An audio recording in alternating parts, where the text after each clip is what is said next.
Hello, everyone, and welcome to another episode of Simply Sketchy. And today I have once more managed to, what is it called? Kidnap? No, acquire a bleach demon. Hello, dude. All right, call it what you want. I'm still here, and I do not appreciate the shackles. Well, last time I didn't have the shackles, you tried to run away. And also tried to shoot me. That's not nice. So, they're on for both of our protection. I mean, you only shackled my legs, and my hands are still free. And hey, Americanism. Yeah, but do you see the gun anywhere near? No, I thought so. You haven't thoroughly checked, have you? I always have a gun. Ah, the cavity gun. Understood. I'm Actually, not going just there. finger guns. I'm an American enough. Like 22 caliber. That gun always was ass, huh? Oh yeah. So yeah, those kind of jokes aside, we are returning back to what, Native American myths? Actually, this is a German American myth. Really? Yes. So the Snallygaster is what we're drawing today, and it comes from the German colony portion, and it's called German colony because this is where a lot of the Germans that came in through the port of Baltimore and Philadelphia ended up in western Pennsylvania and western Maryland, also into West Virginia, which wasn't West Virginia until 1863. Hmm. So Well, there's most would a have been very obvious. yeah, well, it's interesting because Snallygaster is a corruption of Schnellgeist, so fast ghost, to those of us that do not pretend to speak any sort of German. And the German colony out there was very heavily agricultural, very industrious. They supplied a lot of soldiers to the American Revolution, and I know a lot of this because that's where my people came from. There's a place called Catoctin Forge, and that's where this very heavy German presence still exists. And this is again Western Maryland, that part of Pennsylvania, and it gets into some other things that have stayed around since the last supposed sighting of the Snallygaster in, I think, 1909. So, the Snallygaster does originally come from the 1730s, so it's one of the older bits of legend and lore. And it's kind of described as half reptile, half bird, having a metallic beak with razor sharp teeth. Modern interpretations like to make it a little more, I guess you could say, a little more Lovecraftian. Well, I'd say more D&D than Lovecraftian, because the first one made it look like a D&D monster than anything else. True. D&D, Lovecraftian, where they add tentacles to its mouth. I've never seen any reference in the older articles that are floating around out there. It's just kind of the deviant art mentality. It's like, hey, let's make it more Lovecraftian and cutesy and blah blah blah. So I never understood why adding tentacles immediately means Lovecraftian. But then again, we're talking about like Cthulhu modern... is depicted as having tentacles and all that crap, and Oh. I've never. Well, tentacles is more like a byproduct of what the creatures described are. Like the Shoggoth is not a tentacle creature; it is very much just sludge, which turns into every kind of organic appendage you can think of. Kind of messed up, really. Interesting. So, yeah, it's interesting because this is one of those. I think it's referred to as a fearsome critter in kind of American folklore and folk myth. So this is kind of up there with the Pukwudgie and Lorelei of the French Broad and things like that we've already discussed and covered. Um, but it also has a very Germanic taste where it's kind of got the griffin, some of this older European style mythology rather than just kind of out in the backwoods. I mean, from the picture we're currently most inspired from here, I can clearly see the proper European inspiration, at least. Yes, what like the cockatrice, I think would be a Yeah, close analog. the cockatrice, definitely. And so yeah, so getting into some of the stories. So it's apparently known to give like a scream like a locomotive. Some people say it's just like okay, that's a very odd descriptor. That's a very modern descriptor. Mm-hmm. So the older stories, it's kind of like the woodland boogeyman. So it would like go and like kids after dark. It would go and take them. But there's also some stories where they talk about something where it would attack and carry off cattle. So that almost makes me think of the cattle mutilation phenomenon in like the 70s where they found cows throughout mostly North America, but I think there's also cases in Europe with cows completely drained full of blood, from blood. So I mean, you also could do the chupacabra also from Mexico in that one. yes, but the difference is the the Snallygaster here, brain freeze, is more likely to like swoop in, attack, and then drop. These critters, so it looks like they've fallen from the sky, rather than the chupacabra, which operates like with on the ground. Yeah, that does make sense too, considering that it's very much a bird. I don't remember. Is it which is it the eagle that likes to pick up prey and then drop him on the ground? There are various birds that do that sort of thing. I can't remember which one off the top of my head, but yeah, it's oh hey, let's fly up here and drop like these oysters and open them up, kind of thing. Yeah. I mean, it would be a very standard thing to do if you're a bird. Yes, and very much of a like a sky otter mentality. Pretty much. Just wanted to say sky otter. It's a funny word. Sky otter. Scotter. Huh. And there's also a really strange variation of the Snallygaster, I think, is in Fallout 76. So that's probably really poorly done. Not just the game, but the other part. So let's see what other. And again, some of this gets really obscured, getting back into like the older lore with this, because there was a resurgence in the late 1800s, 1900s, and of course modern media has to put its spin on, well, this was only brought back because of reason. No, just leave your modern grievance politics out of this, and I will do the same here. That is possible with those creatures.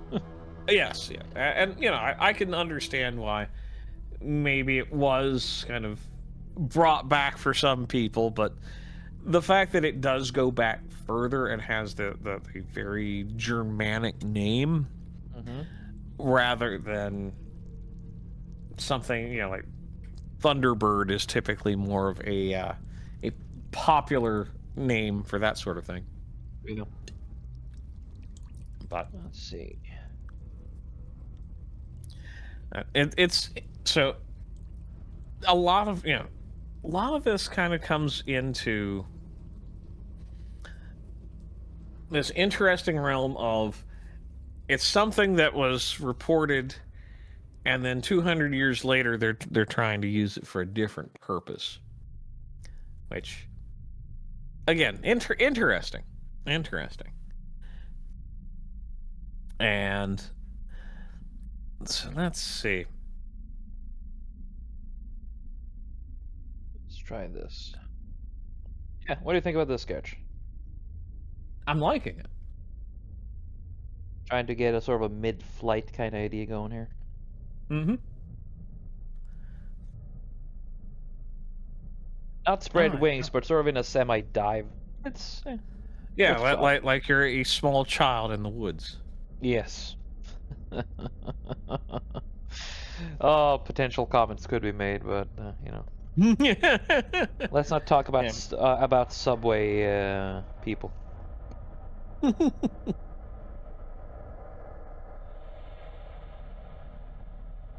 Do you think I should do a teeth inside the beak or a serrated beak?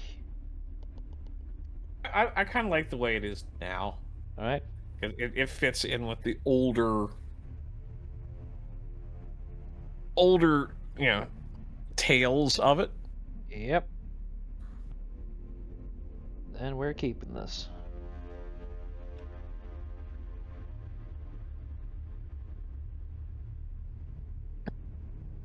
So, and there's also an interesting kind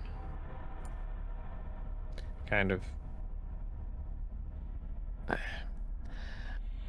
and I'll have to see if I can find one quickly, but on a lot of Pennsylvania Dutch barns, Hmm? and other, because the Pennsylvania Dutch usually mean the Old Order Mennonite or the Amish. However, older versions of that would also include the actual the German immigrants who still really up until 1900 there were communities and pockets in those areas that still spoke German. My people spoke a dialect of German up until I think it was 1870 something, and they'd been in the Americas since 1740. So there's a lot of interesting carryover, but there's these things called hex signs, and I'm gonna throw a picture in so it can be edited in by Bezic, but they were designed originally kind of to ward off evil spirit. It's 3 stars basically. That's what they mean. Well, it's not always. It can be a single star. It can be 2 stars. Sometimes they put a star everywhere, but it's these very decorative folk art symbols, and they're to ward off evil, which that kind of superstition did last for a long time, and in many ways still persists.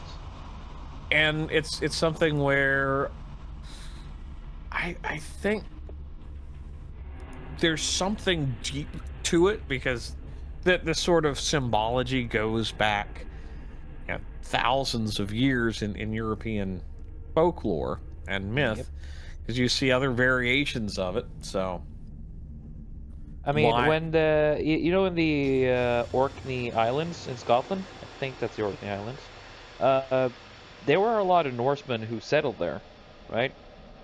Right. They have Norse roots, and a lot of the creatures there were for example, the Knuckleby.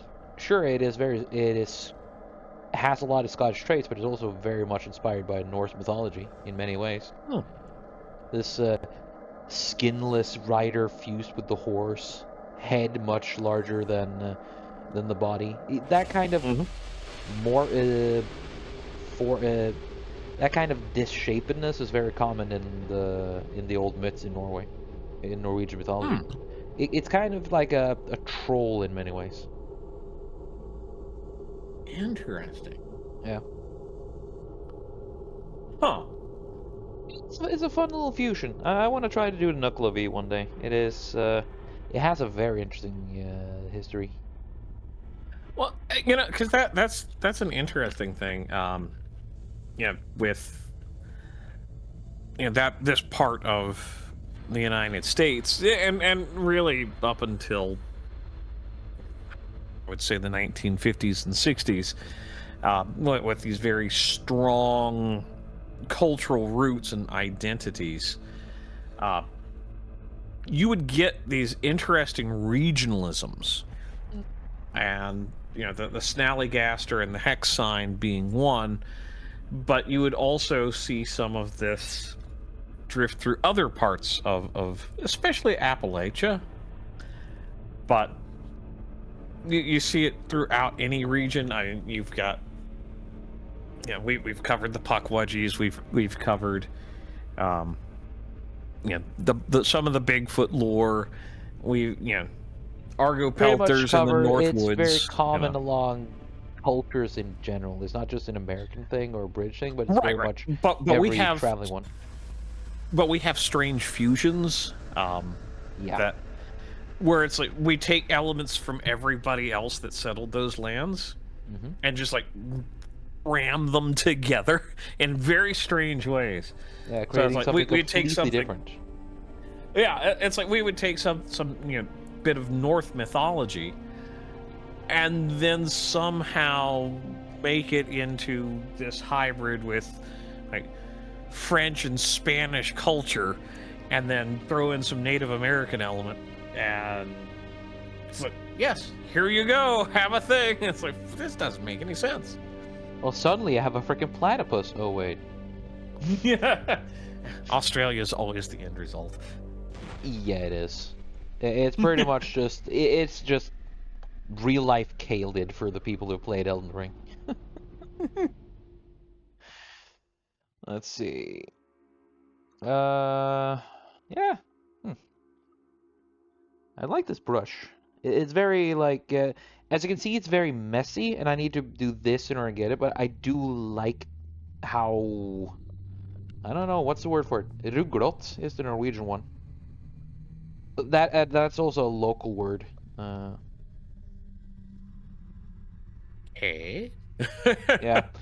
It's unfinished, incomplete. It's imperfect, right? Yeah.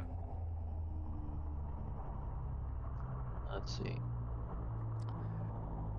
I basically like how incomplete it is, in many ways. Because one thing I've learned, even with the way I like to detail work, I like to keep the details somewhat incomplete lately, because that kind of incompletion, your mind kind of fills those in.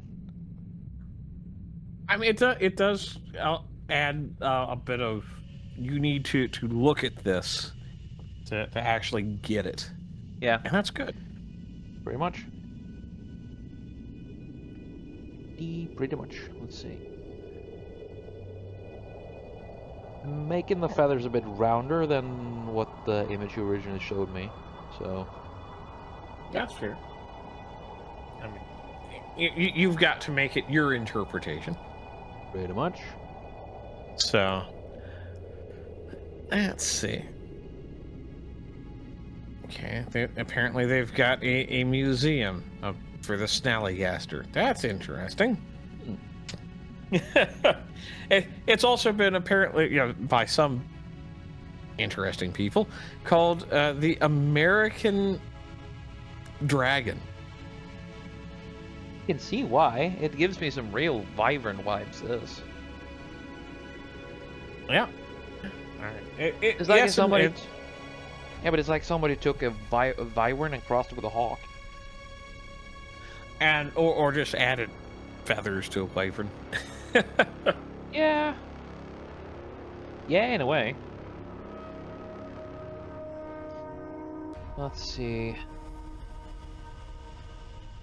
I do like this though. It is a really cool monster. Definitely something that'd be worth having in a like a fantasy story. Oh yeah, or just a story overall. Indeed.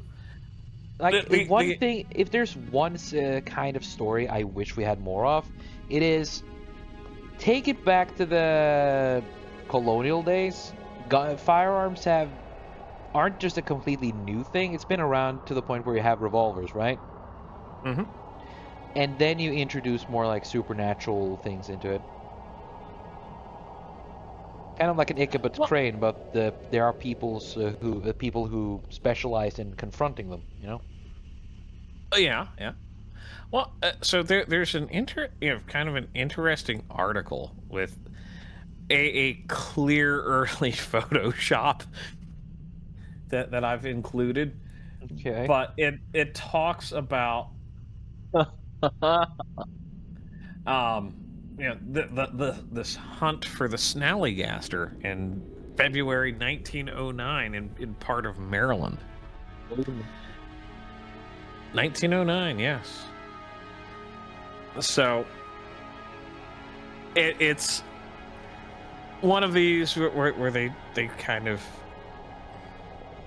talk of there's this account of grown men being picked up and dropped off cliff areas or just found dead and desanguinated and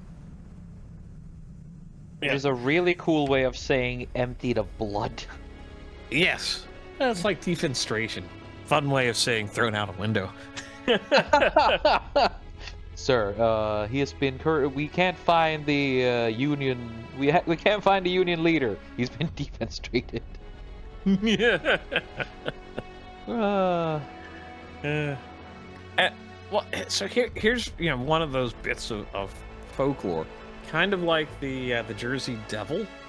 Hmm?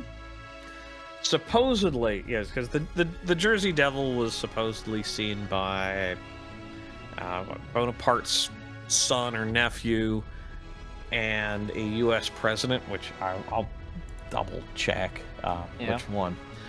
But It's the a JC Snallygaster. thing. What's that? It's a JC thing. Oof, you mean Joycey? Joycey. Oh, there. It's a Joycey thing. Yeah, get some coffee and water. Ugh. Yeah. Yeah, let's kill that. Let's kill that one before it gets too far. Oh, that's interesting. Mm-hmm. There, like a sighting of the Jersey Devil was also in 1909, but January. And we were just talking about the Snallygaster being seen in 1909 in February. And this also has origins in 1735. That's a lot of coincidence, and I don't really believe in coincidence. Could be decided to mess around at the same time just to confuse the locals. Quite probably. That's it. Oh Hey, no, hey, it JD, was... hey, JD, I'm gonna fly over and piss this guy off, and you can do your thing. Let's go. So Joseph Bonaparte supposedly saw the Jersey Devil, as did Stephen Decatur. Okay. Who is, if you don't know Decatur, he was one of the more famous commodores in American naval history in the early days. Right. Was on the Constitution, fought against the Guerriere. Just really, really fascinating naval history. Led part of the squadron to against the Barbary pirates. was responsible for the burning of the Philadelphia after it got captured. So, kind of like the guy that we need back. Certain part of the world, yeah. Yeah. Yeah, it's fascinating guy, but yeah, supposedly he'd shot a cannon at the Jersey Devil. Really? Yeah. Huh. It's again, interesting guy. I saw this giant abomination to God, and I decided to shoot a fucking cannon at it. Yeah, pretty much. I mean, that's just... I mean, that's just the way they used to do it, man. That's just a manifestation of America right there, dude. Yeah, it's like, a horror beyond comprehension? Bring out the lead. Yeah. And the world is welcome. Yeah. I know there's a lot of monsters that are supposedly, like, you can't harm them, dude. With enough lead, you can just pluck them like a chicken. Exactly. Yeah. Apparently, a cannonball was not enough to take down the Jersey Devil, but that's why that's why we increased the gun size. That's why we got better guns. A cannon can't do it, but try a howitzer. A German problem requires German engineering. Wait, the howitzer is based on German tech, right? I don't remember. Double check. I know Krupp made some magnificent howitzers. I don't know the timeline of the howitzer development. Yeah. Well, the fact that you don't know makes me feel better about not knowing. Well, I mean, I'm more of a small arms guy. So. Fair. So apparently it's a Czech-derived word. Czech? Yeah. Go figure. The only European country that is, at least to my knowledge, allowed to carry arms for self-defense. Based Czechs. Yeah. So yeah, apparently the howitzer came about during the Hussite Wars. Oh. Really? And the Hussites? Yeah. Yeah. The Polish Hussars? No. The Hussites. Okay. The followers of Jan Hus, which was a... he was basically an early Protestant. Oh. Yeah, and I don't think it's quite fair to call him a true Protestant. But Jan Hus was executed for heresy, and that sparked a number of wars because he was trying to do some religious reforms. Right. And it's kind of an interesting little time period. As then there was like a kind of a crusade called against the Hussites. There's some interesting tactical stuff that they did. Religious wars tend to get really, really messy. Yes. But they built what were called like wagon forts or Wagenburg. Really? Wagenburg, yeah. And what they would do is they would circle the wagons, and it was like some older like Romans did it, stuff like that. But they really developed the tactics so they could, because they were mostly infantry, and that way they could fight off cavalry. So was this during like the pike and shot era? Very kind of right at the dawn of that. It's so the Hussite Wars were between 1419 and 1434. Okay. And they they were like the Moravian Church came from the Hussite movement, which is another kind of pre-Protestant breakaway from the Catholic Church. And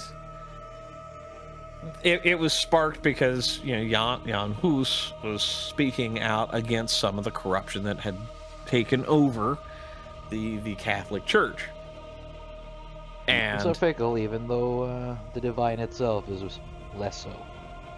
Yeah, I mean the fall of the fall of man and the corruption of man of the church and God's word has caused a lot of problems. And yeah, Hus was he was ordained a Catholic priest, and you know, so he had a lot of theological differences. Got excommunicated. Hus. HUS. Yeah. HUS. Wait, so his name is literally House? Probably, yeah. Jan House? Because Yeah. Hus is the word for house in Norway. I mean, I could see that being the actual case. And yeah, let's see. Sorry, that's a bit of a side tangent. I mean, we're on one hell of a side tangent right now. I'm not gonna stop. Yeah, fair enough. I mean, we're talking about fucking Highosers. Let's go. Yeah. So yeah, the Hussites were very much, you know, basically pre-Martin Luther in a lot of ways.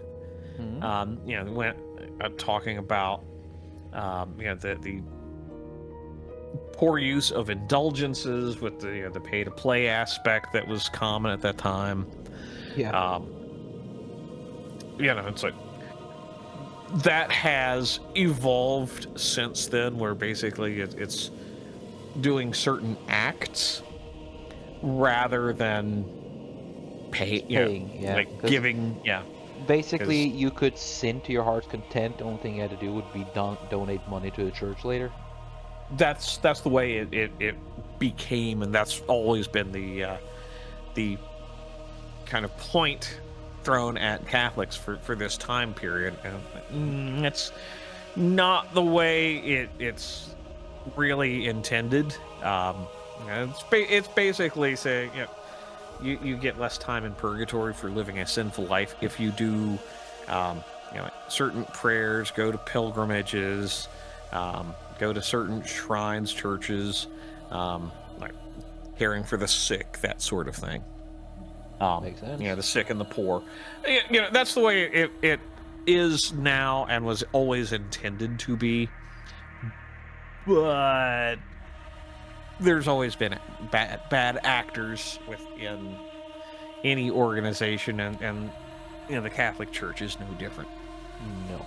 So It's a human organization. It's bound to be riddled with human flaws. Yes. And you know, I as one of those moments where it's like, yep, I can see why it caused a problem when it's being corrupted. So it's like, yeah, it's not, you know, it's not the way it was intended, but that's the way it became, like so many things. But anyway, back to Jan Hus, and so yeah, so attempted to reconcile with the church. He was excommunicated, got tried, condemned, executed, because you know, Forgiveness apparently is not a thing. not when they're trying to tamp down all these little breakaway groups. There were more than just Hussites out there. Yeah, you've got the Moravians. You've got a lot of dissent because of the way the church hierarchy was at that time, which understandable. That's the that's the one thing I can always say is like I get why there is a lot of breakaway. Yeah. And because you also had the Pope and the anti-Pope during this time period. when Okay. oh yeah, it was like this he got condemned and kind of declared as an anti-pope, and it's a weird complex thing. So it's like basically the church said no, we're going to say that you cannot be legitimate because you've got this is when you had the Avigenian popes and the Right. Florentine popes. And yeah, there was just a Sorry to big interrupt, mess. but what kind of Yeah, color would you define the Snallygaster to have? I'm thinking kind of, you know how some birds of prey are kind of like gray and brown mottled. Yeah. That's So what I'm thinking. So like this? yes, Yes. Also did screw up something here, which is of course yeah, standard. yeah, yeah.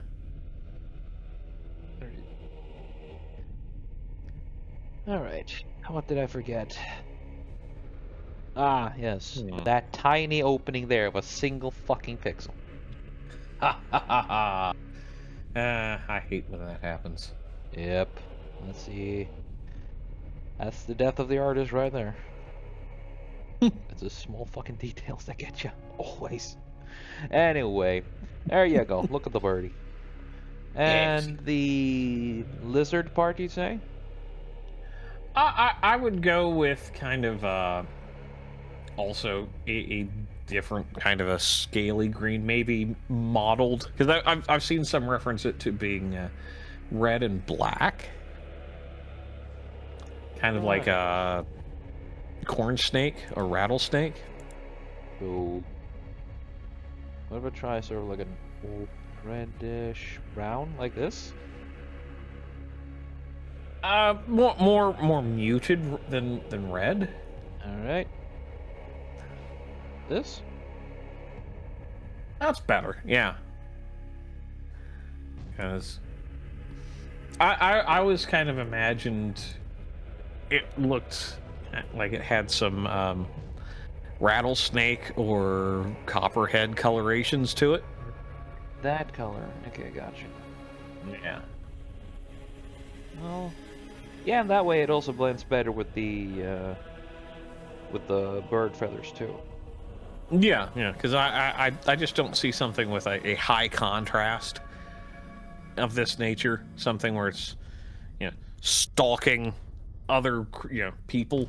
And it's like, I'm going to be stealthy. Ha ha, I'm a abomination against man and God. What else is new? Yeah, fair. There's a fair few of those creatures, and they should be beat. Yep. Yeah, so that's a long way from howitzer. It is, but interesting story though. Yeah, no, well, it's one of those things where tangents can be fun and also possibly needed at times. Yes, Um, never underestimate so a good tangent. true, and I think the other thing to note about howitzers is they're kind of a indirect fire weapon in a lot of ways, which means you're not shooting straight at your target. You're kind of arcing over. Yeah. So that's why the howitzer has become such a important kind of medium trajectory weapon. Some of them got rifled later. Some of them were smooth bore, but the way they were designed was kind of take arc projectiles. Right. Ooh. I like this one instead of the sort of a yellower color. I'm doing the claws and the beak at the same color. Yeah, I mean, I would imagine they would be out of the same, material. Some of that keratin going on. Yep. And the tongue and eyes can just share spots. So, What was the color of this the is, eye you said? I've seen it referred to as dark-eyed. All right. Like all of it, even including the sclera? That I don't know. I mean, I would assume not, but it could be. Well, I'm giving it a dark red because that's a personal choice. I do like that. Once we're gonna add that there, I could just make that one darker. Yes. Something like this, maybe. Yes. Yeah, because if you're seeing something like that, you're probably going to be like, it's all the same color. Like, well, it's not, but how many people are going to be that close to it to find out? Exactly. Yeah, let's go with that. This is gonna be a bit more muted colors, this one, and I don't mind that one bit. All right. Time to find the right ink and mess around with it. Yeah. So, well, so back on the Snallygaster. Yeah.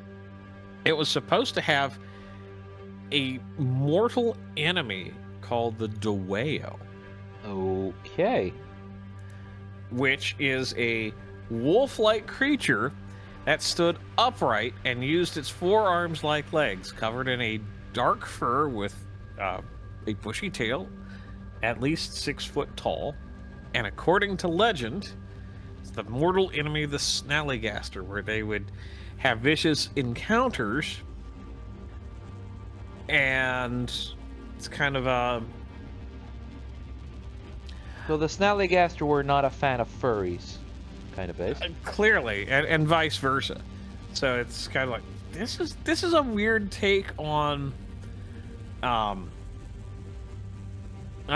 you heard of like the Wolfman lore? Not Wolfman Jack, but like, you know, kind of like a wolf cryptid where it acts like a Bigfoot, but it's like a dog, a dog man kind of concept. Isn't that sort of one of the bases for many of the more modern takes of the werewolf? Yes, yes, it is.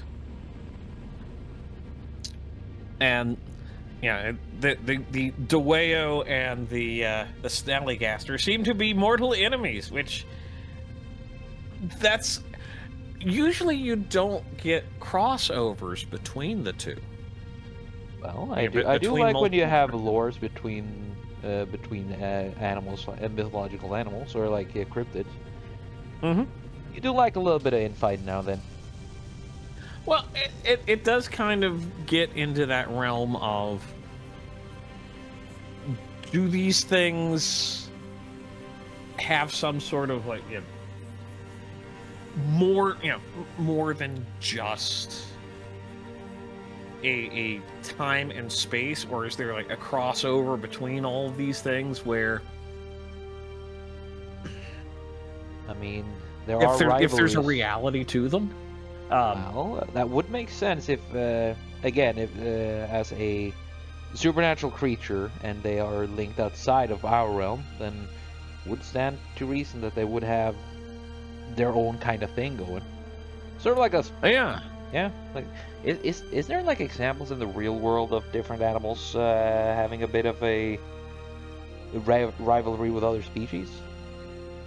Oh yeah, it's as common as, yeah, waking up on a any given day and saying, I don't like Bob over there. Yeah.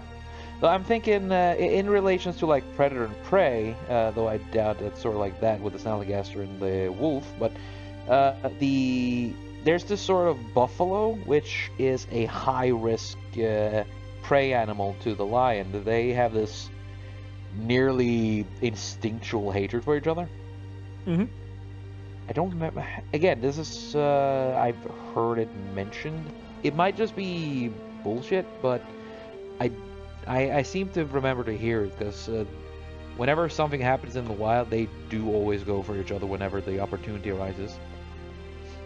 Well, yeah, you know, that's something where I could see that being the natural inclination of a lot of, you know, these cryptids, where, you know, they're an apex predator, and when you've got another rival apex predator, they typically go and fight each other.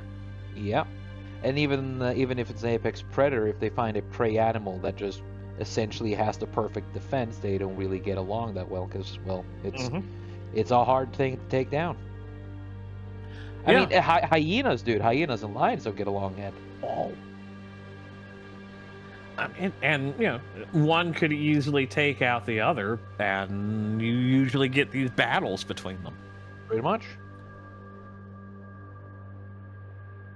So yeah, I find it really interesting. I'm I mean, even not chimps have like civil wars. right. Well, and this is what I find kind of fascinating is they have this this really odd you know fight between these two cryptids, and I was like, but where does this come? You know, this is not normal. Usually, when you get a cryptid of some sort, it's just like the standalone thing. Yeah. It's not, hey, I'm gonna go beat the ever living crap out of this other thing. So It's sort of like do a find it. special thing. It's kind of like what they did with the vampires and werewolves in the more modern settings. Like, you know what? Yes. You've seen the movie Underworld, right? I The maybe? lichens. No. I don't remember the No, then I actors. have not. Uh, Essentially, there the werewolves and vampires have this long-standing feud going on. They do Okay. not get along well.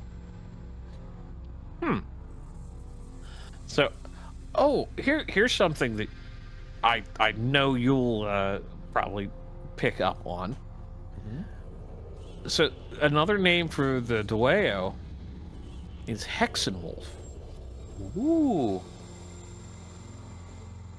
Okay, and here comes this. I haven't done this in a while. Here comes the Dresden Files mention. The Hexenwolves are part of the second Dresden Files book, Full Moon. And that's what when I saw that, just double checking some stuff. It's like, I bet Trim knows exactly what that is. Yeah. So wait. So the Hexenwolf, do they work in the similar as to the book, where you have like you use a tool to shapeshift? No, No. no. The Hexenwolf in kind of the Pennsylvania Dutch lore is just a large wolf. I mean, it's just the Dueo. It's just this large bipedal wolf. Right. And that goes all the way back to the Lenape, which is one of the tribes in the coast in the Pennsylvania, Maryland area. So so that's where the name came from, and just like, hey, here's a little bit of myth and lore. Let's go, Dresden file it up. But yeah, it's interesting that there's the Dueo or Hexenwolf is the mortal enemy of the Snallygaster. Also, mortal enemy And would imply like some form of sentience, so some crude form of sentience. potentially, yeah, on either part. I don't know. It could be just a biological reaction, or maybe it's something more. But yeah, it's kind of fascinating that I've never encountered any cryptid where there is a mortal enemy. I'm just like blown mind moment here. It's not really cryptid, but we do also have in mythology, you do have, as I previously mentioned in Sultans, the serpent Needhog and oh, come on, what's the giant eagles called? Vold or something? Basic will find the name and post it. I've always had more interest in Needhog than the giant eagle. The eagle isn't really mentioned that much, to be fair. But they have this long-standing fade that this little squirrel shit called Ratatosker keeps trying to hype up. Yeah, Ratatosker is a little bit of a shit. Basically, he wants to piss off the two of the most powerful creatures in the world. He wants to piss them off so much that they're gonna tear through, because they live on each side of the world tree, one at the bottom, one at the top, and the squirrels' intent is to piss both of them so much off that in order to get at each other, they're gonna rip through the tree. So he goes around just talking shit. So honestly, he would do really well on TikTok and Twitter. YouTube. TikTok, Twitter, YouTube. He'd be the biggest YouTuber in 2010, that's for certain.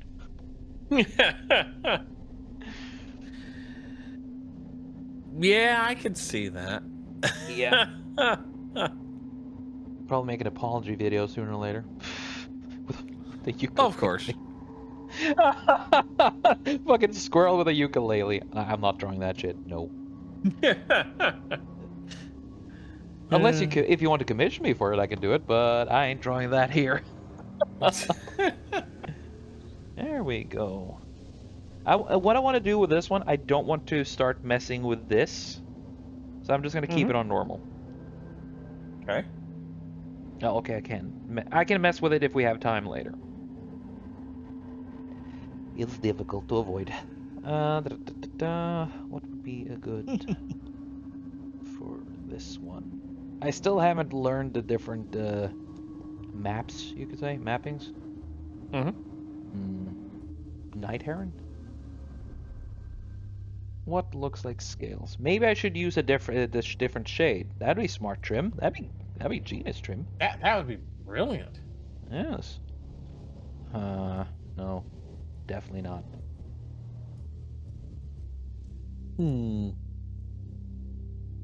Wow, that could work. Let's give it a try. Shall we? Yeah. Yes, I think that would be quite good. Ooh, what the?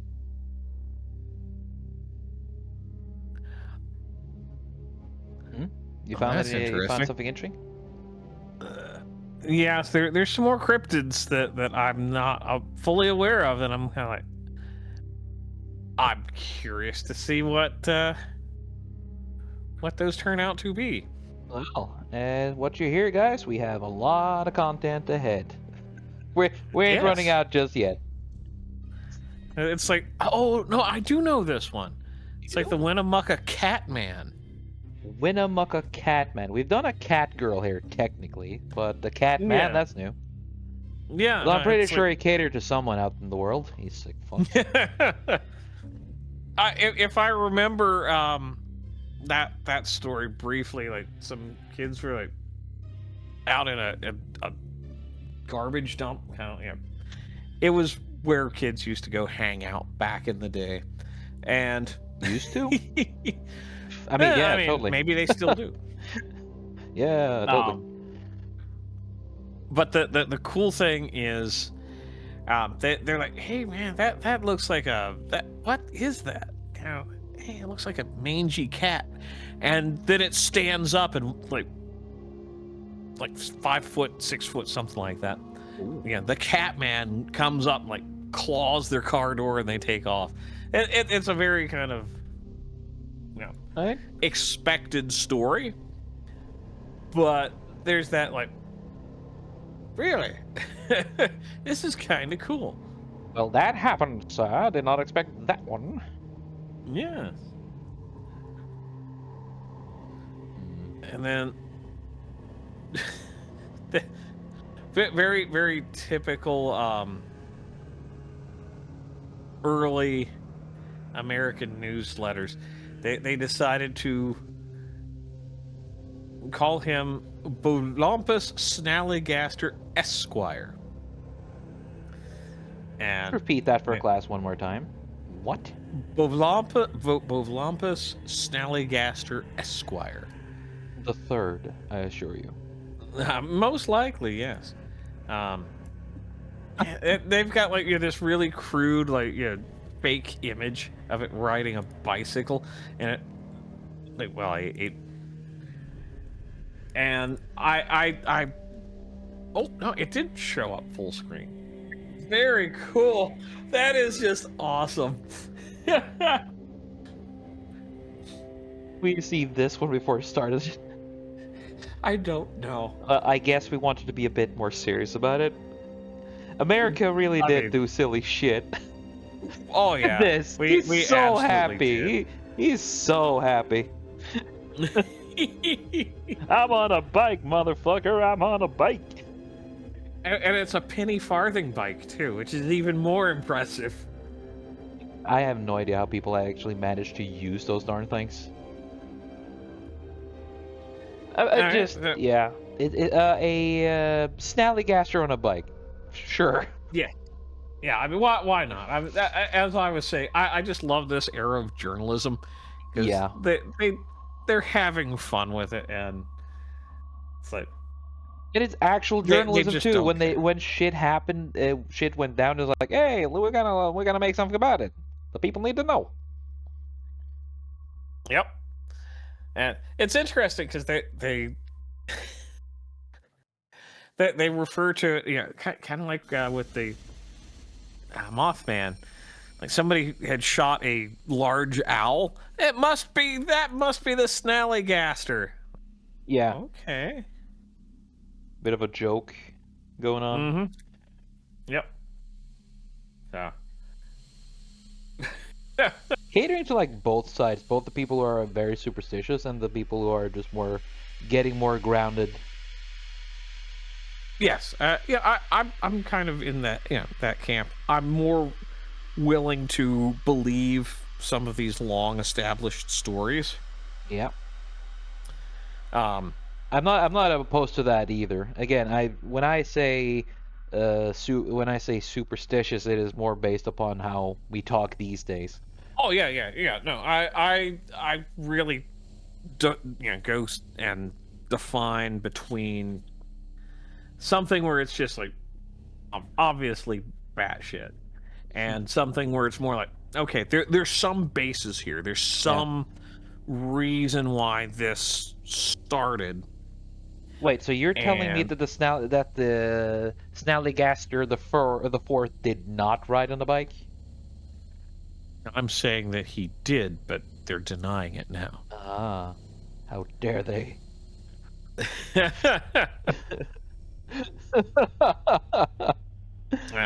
Oh, dude. Yeah, they also whack. apparently named another Snallygaster Claude. Because of course they did. Yeah, it's like Why in wouldn't they? 1948 they called it Claude. Hello, I'm Claude the Snallygaster. Nice meeting you.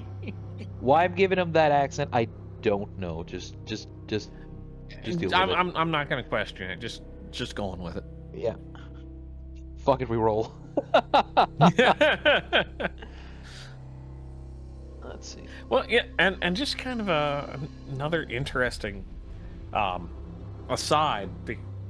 So there was the Van Meter Visitor is what it's been called now, and or the Van Meter Monster, and I think we might have touched on this before, but it was another cryptid from 1903, and apparently it had like this glowing horn.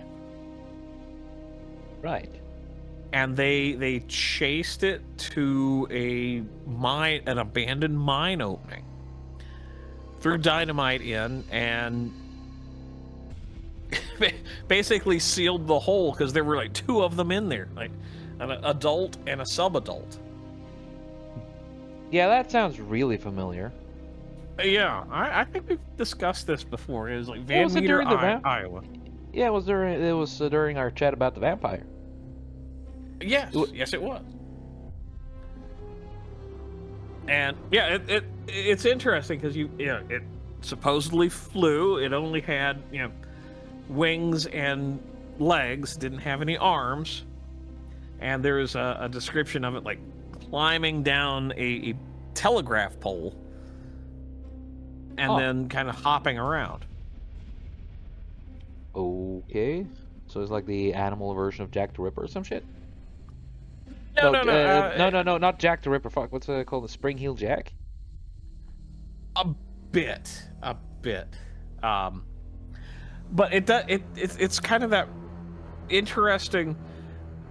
If you take so this is like the third cryptid that kind of, or fourth if you want to call, merge in the Mothman, where they're winged, they're semi-bipedal, they may or may not attack people depending on which one you're talking about. The Snallygaster sure apparently did. Jersey Devil, that's up in the air.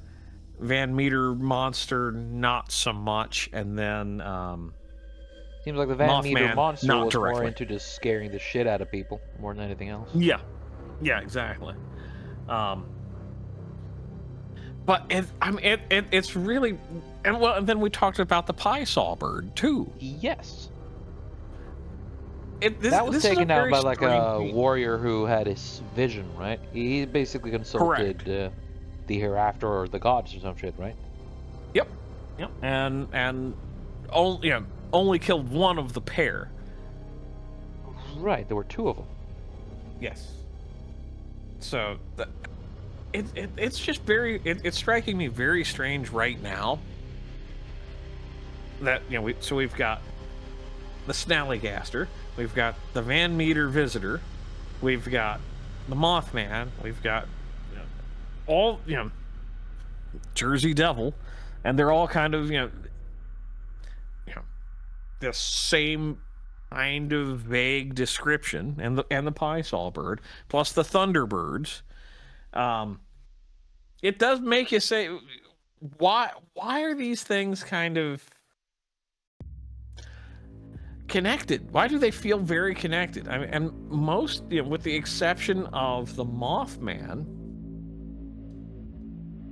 most of them are around 1900, and I would say the pie saw bird's earlier, but I'd have to double check and see when there's been any possible sightings of it.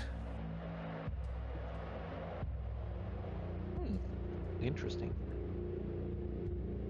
Yeah, and because I know we got into a lot of detail with the water panther and whatnot with the pie saw bird, but what if they just started identifying it as something different?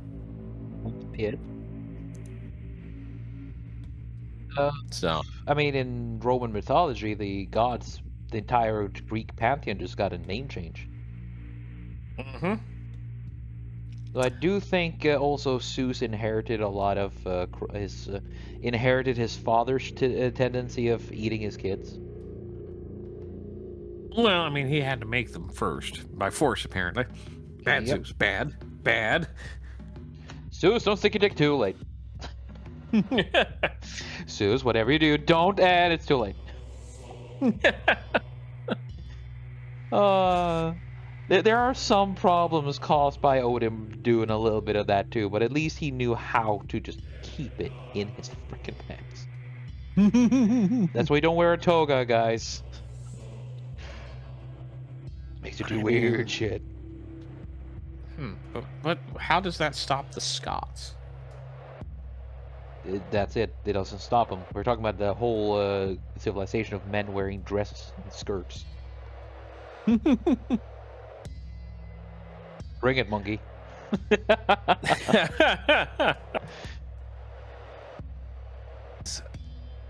I am very curious now. I'm kind of going down this rabbit hole as we speak. About winged cryptids. Yes. It all started because of an apparently rivalry or nemesis thingy. Well, I mean, yeah, we started on the Deweo and all that. Yeah.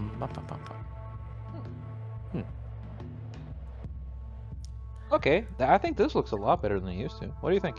Oh yeah, I like the new brushes. It adds a lot of depth and color to it. Yes, it does. Fucking love it. I may have done a little bit more. Actually, that might actually work. Though it does feel a bit more like a velociraptor at this point. Yes, but it flies. Yes. Don't go watch the latest Jurassic Park movie. There's only one Jurassic Park movie. Or two. I think Lost World is pretty good. But that's pretty much where Maybe. it stops. That's where it stops. There's nothing else after that movie. And if anybody tries to say it, then they're wrong.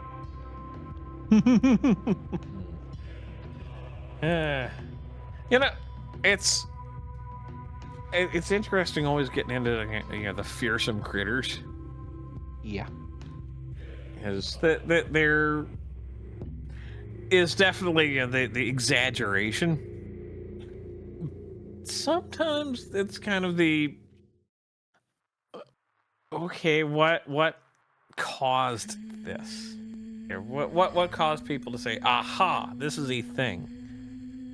I mean, there can be a lot of reasons for that. You have the, let's see, first of all, I need to make sure I'm not screwing this one up. There we go. Alright, sometimes it might just be plain cope, dude. In the case of, you know the creatures that harbor death, destruction, plague? Mm-hmm. A lot of people would blame those harbinger creatures for the fact that they lost half their family and all their crop, right? Right. Might be that at least in a lot of cases that's the excuse for how the Nuckelavee became such a potent fairy tale monster in the Oh Orkney yeah. Islands. Well, but it's like to me it's like that makes sense to a point, but it's like okay, well, why not just make them all like ghosts and demons and whatnot? Why create these animals? That's what I find really fascinating. It's like, oh, okay, where did this come from? As far as like, did they see maybe like this out of the corner of their eye, this thing that looked like the Snallygaster disappearing, things like that. I mean, it could have been a really big eagle. Yeah. Oh, maybe an eagle carrying a lizard. Oh, that could be cool. Yeah. I mean, it's not the first time. I've seen it in Norway, like an eagle.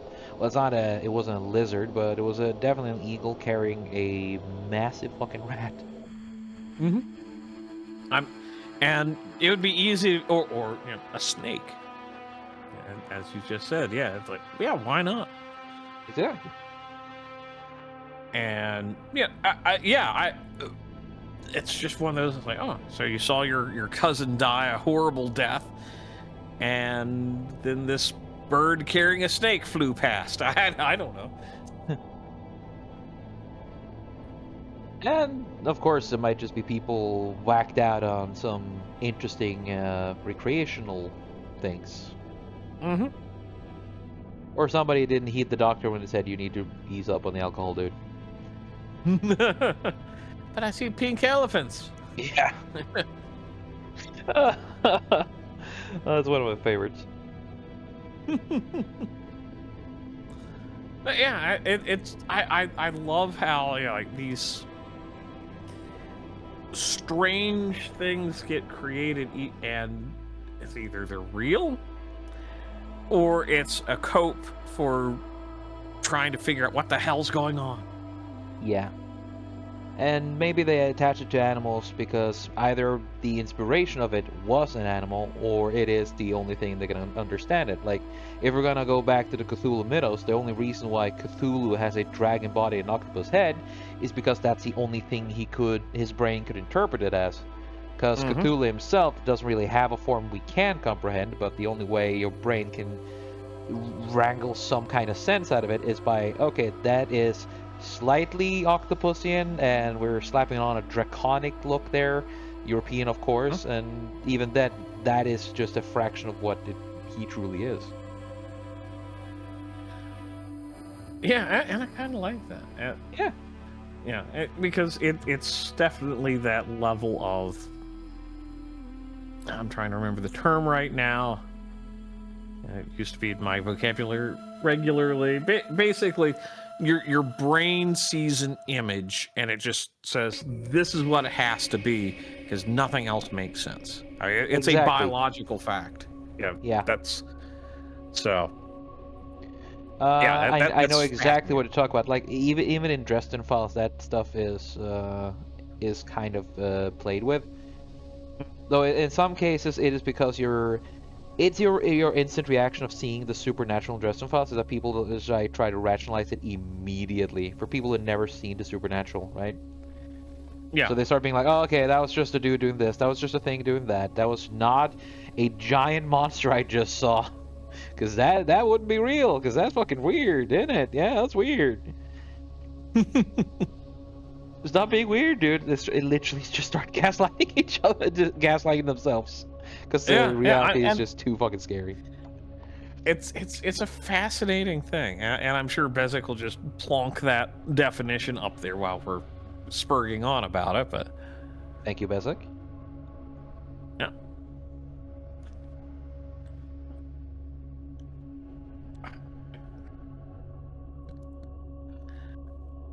So I'm really frustrated that is not forthcoming.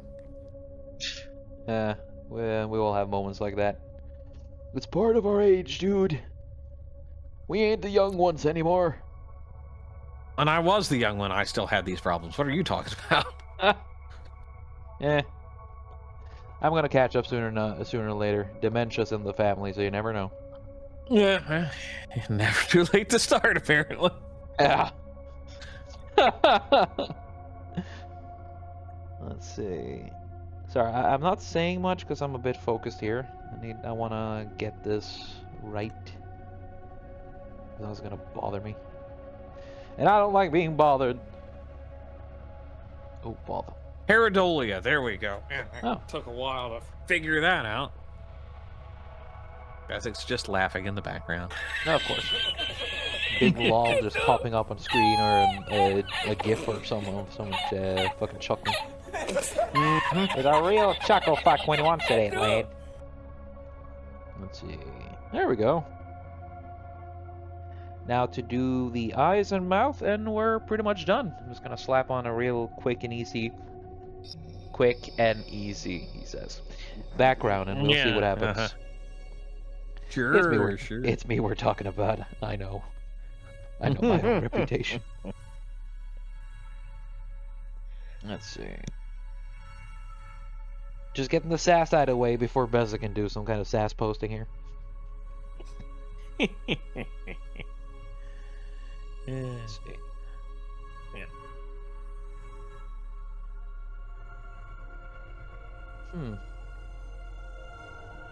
Now, how would people react in Australia when they think that, oh, that can't be real? It is real.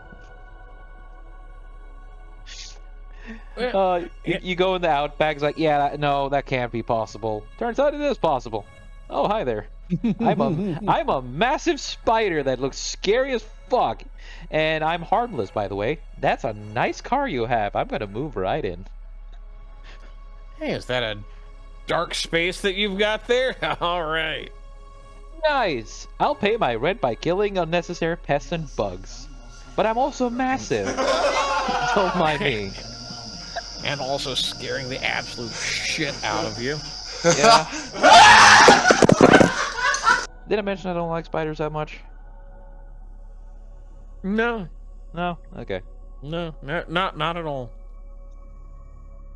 I saw this one YouTube video where a dude he had an animation of a spider just from the horizon and running towards the screen, but it's sort of like a splits. It's sort of like all within a second, so you just barely see the spider pop out and run towards you.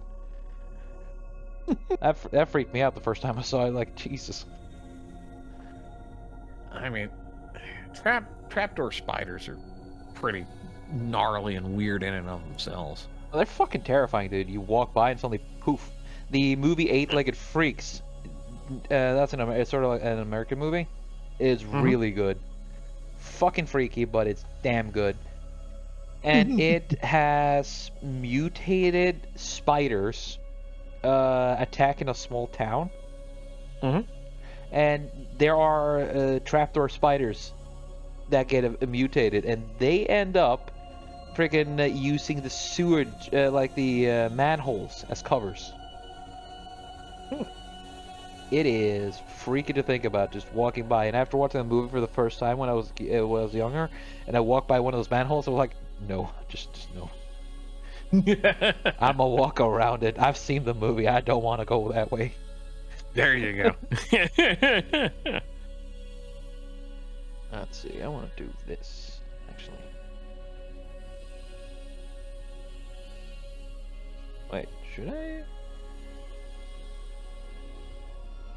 You see any noticeable difference when I do this one and this one? Thicker lines or regular? I like regular myself. All right. I don't think there's a ton of difference, but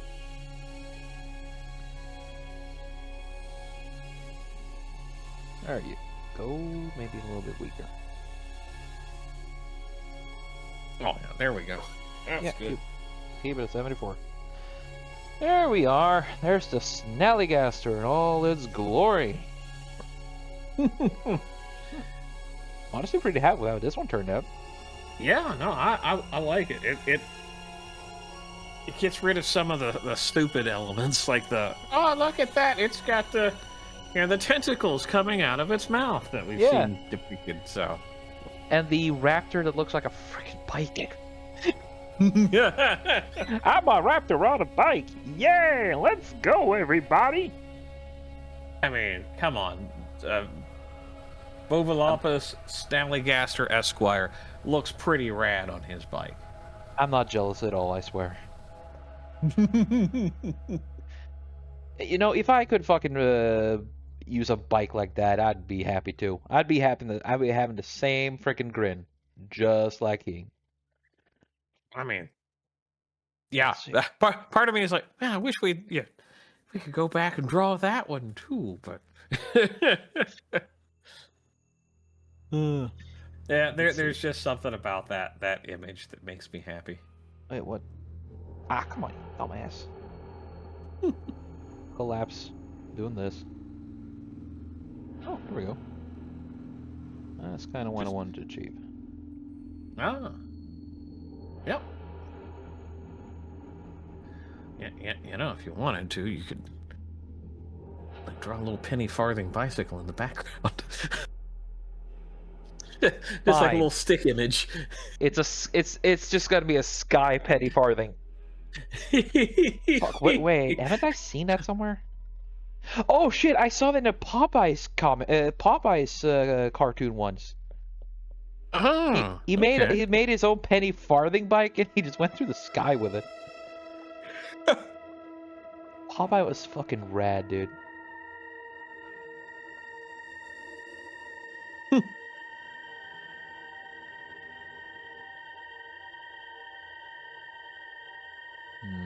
Maybe not like that. A little bit more blue, a little darker.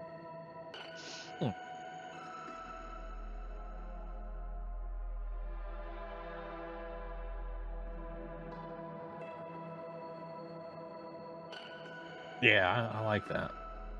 It's shaping up nicely. Yeah. And in order to make it seem like it's clouds, I can... Wait, don't I actually have just a cloud brush somewhere? I thought you did. Rain check! Oh, hello.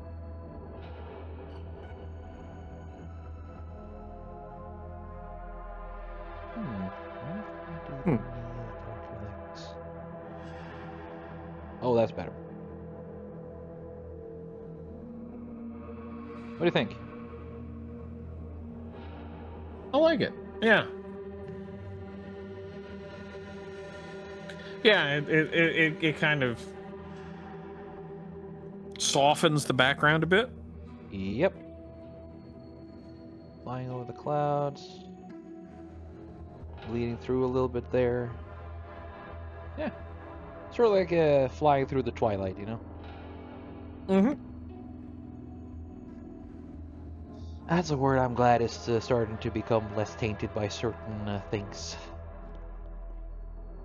There you go. Oh, That's pretty very, neat. very nice. Yeah. Now for the fucking penny farthing.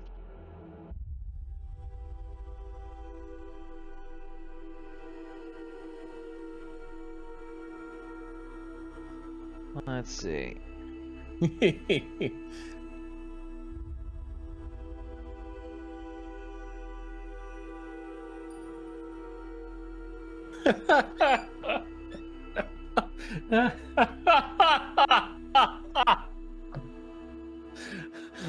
It's like you can show the viewers this after I'm done mutilating it. Wait, his jaw is much bigger. His head is considerably smaller. Shit. Right. I did kind of wrong there. I thought I changed to the different. Oh, I'm gonna a do different brush. this. Yeah, different layer, basically.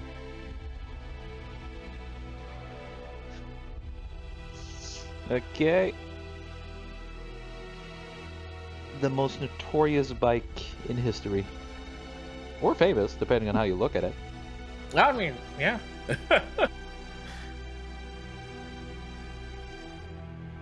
Now. People were just having fun with media back then. Like, They holy really were.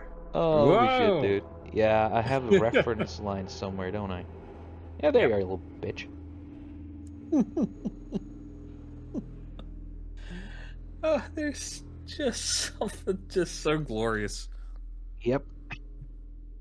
He's so fucking happy too. Like, hey, look at me! I've got a bike. I have a bike with my tiny T-Rex noodle arms.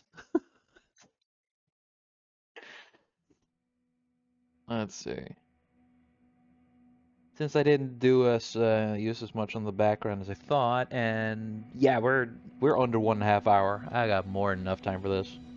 Is that a nose horn? Fuck it. Apparently, yeah. We're doing the nose horn.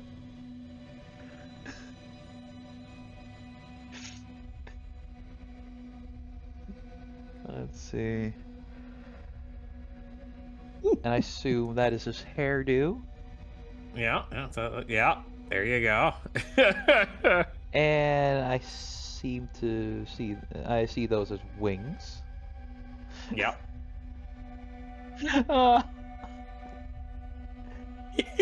Just the happiest little fucking dragon. Right? Well, Snallygaster, you mean? Oh, happiest little Snallygaster. So I feel like we're suddenly really going down the rabbit hole of Bob Ross. Yeah, just a happy little Snallygaster. Just a happy little Snallygaster.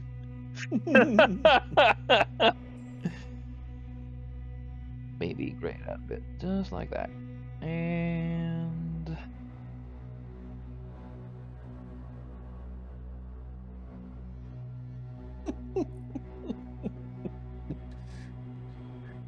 honestly, the bike is much. Yeah, he is not. He is as big as the bike, so I'm gonna do a little bit of change. There we go. So.